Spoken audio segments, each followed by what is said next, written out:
Baik, selanjutnya saya akan memberikan cara cepat untuk mengerjakan uji F maupun uji T. Nah, kalau kemarin kan yang di distribusi normal itu kan sudah saya kasih secara cepatnya ya, deskriptif statistik. Untuk uji F dan uji T ini juga ada cara cepatnya. Nah, ini yang pertama saya contohkan ini adalah untuk soal ini uji asam klorida ini ya, timah yang dimasukkan adalah asam klorida. Berarti ini kan uji T dependen ya, dependen. Nah, dari yang sudah, nah sebelum kita mengetahui itu uji T dependen atau independen, seperti yang sudah saya katakan, kita kan harus mengujinya dulu dengan uji F. Nah, silakan soal ini, jadi datanya itu akan lebih baik kalau kalian jadikan dalam satu kolom. Ini untuk yang 30 menit dan ini untuk yang 75 menit. Jadi yang di atasnya adalah judulnya ya. Sama seperti kemarin, kita klik data, kita akan menggunakan data analisis yang berada di sini. Di data, kemudian klik kanan atasnya ada data analisis, silakan diklik. Nah, di sini kita kan akan menguji uji F ya, melakukan uji F. Berarti silakan pilih yang F-test to sample for variances. Nah, ini. Sudah? Kalau sudah di OK. Oke ya, kemudian variabel 1 ini input, jadi silakan masukkan variabel 1 dan variabel 2. Variabel 1 adalah ini yang 30 menit. Ini judulnya saya ikut blok ya. Judulnya saya ikut blok, kemudian yang variabel 2 itu adalah 75 menit. Nah, seperti ini. Kemudian karena saya karena judulnya saya blok juga, berarti labelsnya saya centang. Alfanya tetap 0,05, berarti batas kepercayaan diberikan adalah 95% gitu kan ya. Nah, kemudian output range silahkan diklik ini, lalu klik panah merah, lalu silahkan tempatkan di satu sel yang kosong. Seperti ini. Kalau sudah, klik lagi panah merahnya. Kalau sudah, kita langsung OK saja. Nah, dia keluar. Oke ya. Jadi di sini itu sudah ada komponen-komponen yang kalian perlukan. Jadi yang susah-susah tadi kalian hitung itu sudah ada di sini. Mean itu adalah rata-ratanya, variance itu variannya, observation berarti ini adalah banyaknya data, DF ini degree of freedom. Nah, ini F ini yang penting yang kalian harus perhatikan adalah bagian F ini. F di sini adalah F hitung. Nah, ini ya. Ini F hitung, saya kasih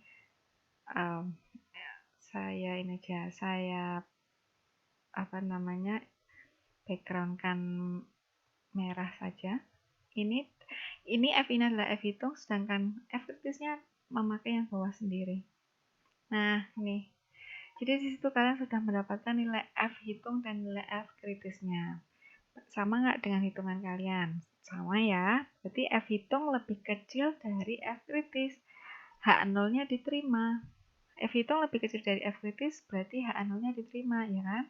Artinya apa? Artinya variannya sama. Kalau variannya sama, berarti kita bisa melanjutkan uji T yang dependen atau yang berhubungan. Jadi untuk cara cepatnya ini, kalian mendapatkan dua data F hitung dan F kritis. Tapi untuk hipotesis dan kesimpulan itu tetap harus kalian tulis sendiri gitu ya. Ini nggak perlu susah-susah ngitung lagi. Ini kan kemudian kalau sudah mendapatkan uji F-nya, kita kan tadi uji F sudah berarti kan lanjutannya uji T. Nah, uji T-nya tadi kan uji T yang dependen ya, karena ini H0-nya diterima. F itunya lebih kecil dari F kritis, H0 diterima. Nah, uji T-nya bisa kita cari menggunakan data analisis juga seperti ini, data, kemudian data analisis. Diklik kita cari yang uji T. Mana uji T-nya? Nah, ini. Di sini ada 3 uji T. T-test pair two samples for means, kemudian T-test two sample assuming equal variances, dan T-test two sample assuming unequal variances. Nah, tadi kan di sini H0-nya diterima ya, uji F H0-nya diterima. Berarti kalau uji F H0 diterima dilanjutkan dengan uji T dua sampel dependent. Nah, dependent ini yang mana? Kita pakainya yang assuming equal atau unequal. Kalau dependent atau berarti kan ini variannya sama ya. UJF kan variannya sama, berarti kita menggunakan UJT yang assuming equal variances. Nah ini equal itu berarti sama. Unequal berarti berbeda. Oke. Nah, ini sama seperti tadi, kita harus menginput data-datanya. Range 1, variabel satunya saya masukkan yang 30 menit, labelnya judulnya tetap saya blok. Kemudian variabel 2 itu yang 75 menit, judulnya juga saya blok. Untuk masalah judul terserah ya mau di blok atau enggak. Kalau enggak di blok ya berarti enggak usah dicentang labelsnya, tapi karena saya tadi ngeblok judulnya berarti labelsnya harus saya centang. Kemudian alfanya biarkan 0,05. Lalu output range-nya silakan kalian klik panah merah seperti ini. Nah, lalu tempatkan satu sel kosong, misal di sini, lalu klik lagi panah merah. Sudah, lalu di OK. Ya, ini juga sudah keluar data-datanya. Ini ya, saya perbesar dulu, seperti ini. Nah, ini sudah ada mean, variance, observation, fold variance. Nah, ini degree of freedom, test stat-nya. Nah, ini test stat. Yang perlu kalian perhatikan di sini hanyalah ini, test stat. Test stat-nya adalah T hitungnya. Hasilnya sama ya. Hasilnya sama ya seperti hitungan manual kalian tadi. Kemudian untuk T kritisnya itu menggunakan yang bawah sendiri, T critical to tail. Ini. Nah, oke. Sudah ketemu. Jadi kalian nggak perlu pusing-pusing menghitung lagi, langsung saja dikerjakan, langsung saja mendapatkan hasilnya. T hitungnya menggunakan T stat dan T critical to tail ini adalah T kritisnya. Untuk hipotesis dan kesimpulan tetap harus ditulis sendiri karena kan tadi saya tadi juga sudah dibilang ya, sebelumnya saya bilang kalau 4 poin itu harus ada hipotesis, T hitung, F hitung, T kritis, F kritis, dan kesimpulan. Nah ini sudah. Oke, kemudian untuk yang soal normal dan rematoid itu kan juga ini ya, uji T 2 sampel ya. Nah, kita lihat untuk uji F-nya dulu. Uji F-nya bagaimana? Data analisis. Uji F dulu ya.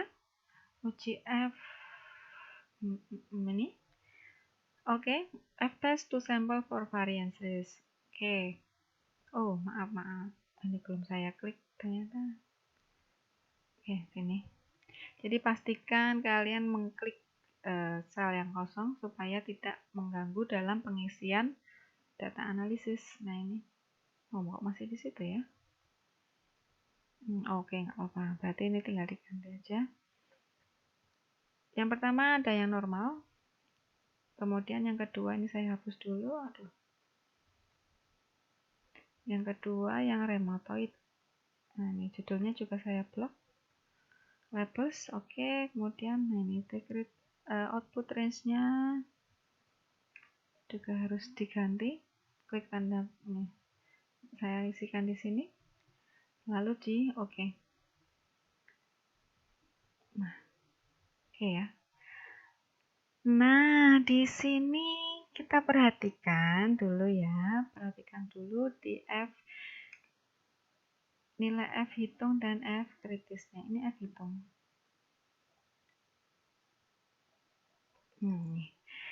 Nah, dilihat F hitungnya ternyata hasilnya adalah 0,02945. Benar nggak ini hasilnya? Salah ya. Harusnya kan F hitung itu nilainya harus lebih besar atau sama dengan 1. Nah, terus gimana caranya? Nah, terus kok ini 0,0? Berarti kan dia kurang dari 1.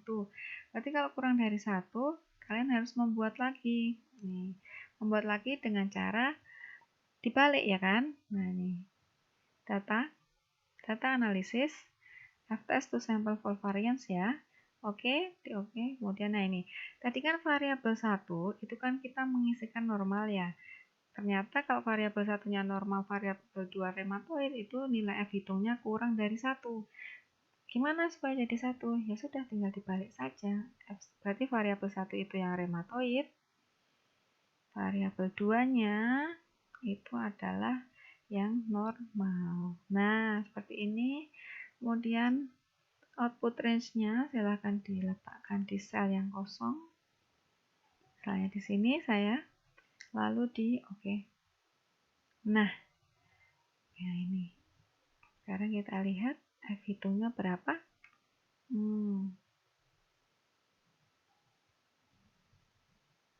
Nah, F hitung ternyata 33. Nah, nggak apa-apa, 33 kok besar banget. Ya nggak apa-apa, yang penting kan dia lebih besar atau sama dengan 1. Jadi kalau hasilnya besar pun nggak masalah gitu. Nah, sekarang dilihat untuk menarik kesimpulannya F hitungnya lebih besar atau lebih kecil dari F kritis. Oh, ternyata F hitungnya lebih besar dari F kritis. Kalau F hitungnya lebih besar berarti H0-nya ditolak. Nah, kalau H0-nya ditolak artinya berarti variannya berbeda secara signifikan.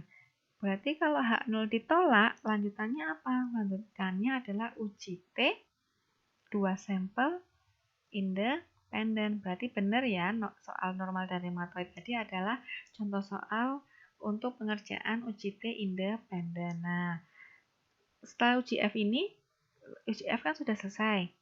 Kemudian kita lanjutannya tadi uji karena H0-nya ditolak, lanjutannya uji T unequal variances atau varian berbeda. Nah, ini uji T varian berbeda ini berarti maksudnya uji T independen ya.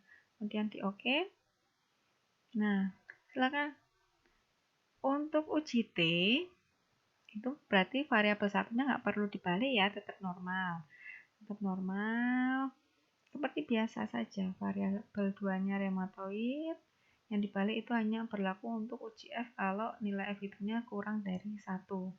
Kemudian labelsnya saya centang karena judulnya saya masukkan. Kemudian output range. Output range-nya saya letakkan di sini ya. Oh maaf. Aduh. Salah. Oke, ini normal ya. Kemudian output range-nya diklik. Saya letakkan di sini. Klik panah merah lagi lalu oke. Nah, keluar hasilnya. Oh, nutup yang bawah ternyata. Oke, nggak apa-apa. Ini tes startnya ternyata negatif 8,4772. Ini nilai T hitung ya, berarti kemudian T kritisnya yang bawah sendiri ini adalah 2,57058. Sama ya dengan hitungan kalian tadi. Nah, ini kesimpulannya gimana? Berarti H0 ternyata H0 T kritis T hitungnya lebih besar ya. Ingat, untuk uji T itu nilai T hitung selalu bernilai positif karena ada tanda mutlaknya. Berarti ini kalaupun di hasilnya negatif nggak masalah, kita anggapnya selalu positif. Berarti T hitung lebih besar dari T kritis. Artinya apa? Artinya apa tadi? Apa tadi soalnya? Nah, perbedaan waktu memberikan perbedaan. Berarti kalau H0 ditolak, berarti kan T hitungnya lebih besar dari T kritis, ya kan? T hitung lebih besar dari T kritis. Nah, ini T hitung lebih besar dari T kritis. Berarti, nah ini, rematoid ya. Oke. T hitung lebih besar dari T kritis. Berarti H0-nya ditolak, ya kan? H0 ditolak artinya apa? Berarti artinya kelompok normal tidak mengidap rheumatoid arthritis. Nah, jadi yang normal ya tetap saja normal, yang rheumatoid arthritis ya tetap rheumatoid arthritis gitu kan. Tidak mengidap, yang normal kelompok normal tidak mengidap, berarti tidak mengidap kan dia tetap sehat ya, tidak sakit, nggak sakit gitu loh. Berarti kan kalau normal tetap normal, rheumatoid arthritis tetap sakit, berarti kan ada perbedaan. Nah, tadi kan memang benar ya H0 ditolak. H0 ditolak kan berarti H0 ditolak itu kan berarti kita beralih ke H alternatif toh. H alternatifnya kan apa namanya?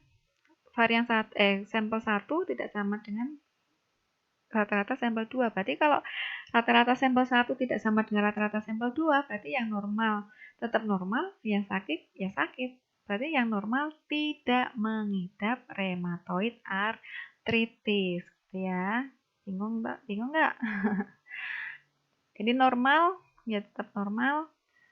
Normal tidak mengidap, berarti kan dia ya sehat gitu kan. Sehat, yang sakit ya yang sakit. Berarti kan berbeda toh. Ada bedanya gitu loh. Kalau kalian menjawabnya normal mengidap, berarti kan yang normal ya sakit. Kalau sama-sama sakit kan nggak ada bedanya. Berarti kalau sama-sama sakit berarti mu1 sama dengan mu2. Tapi kan ini di sini ternyata normal. Tapi kan ternyata H0-nya ditolak. Berarti kalau H0 ditolak kan mu1 tidak sama dengan mu2.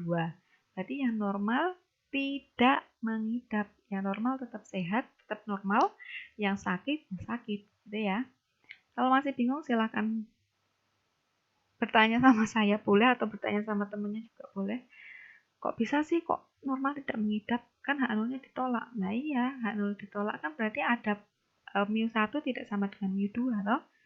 Nah, kalau mu1 tidak sama dengan mu2 ya berarti normal, tetap sehat, yang sakit ya sakit. Tuh, berarti kan berbeda. Itu ya, tidak sama gitu loh. Oke. Kalau ada pertanyaan silahkan ditanyakan ke saya atau ke temennya juga boleh. Untuk uji signifikansinya selesai sampai di sini. Nanti kita lanjutkan ke materi yang berikutnya. Terima kasih.